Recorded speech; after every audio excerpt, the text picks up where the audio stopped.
Welcome to this explainer, presented by Metricum. Let's dive right into the ultimate water safety blueprint. Think about it. Clean water isn't just a utility, it's literally preventative healthcare for your community. Contamination doesn't just happen at the source. It usually happens after water enters your building. The World Health Organization actually says a structured water safety plan is your absolute best defense against disease. So, we're going to build your actionable safety plan right now using 4 logical, step-by-step phases. Ready? Step 1. Map your system. Simply put, you absolutely cannot control what you haven't mapped out first. You need to identify every high-risk point, from the main utility connection right down to your ice machines. Step 2 is all about controlling the infrastructure. You've got to aggressively eliminate those vulnerabilities we just mapped.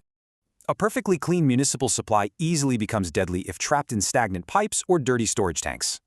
Now, step 3, monitor and prevent. Ensure your testing is strictly risk-based, never just a random guess.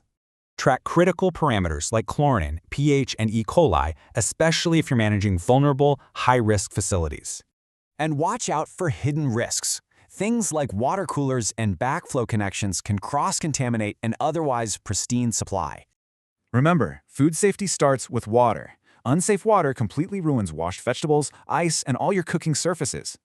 Finally, step 4 is emergency response. A failed test shouldn't cause total panic, just trigger your documented plan.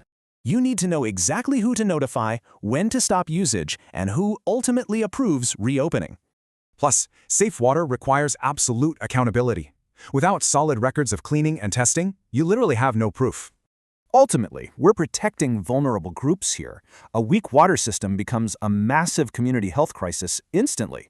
Getting this right reduces disease, lowers absenteeism, and totally protects both your facility's reputation and bottom line. People usually only notice water when it fails. So, is your building system preventing disease or causing it?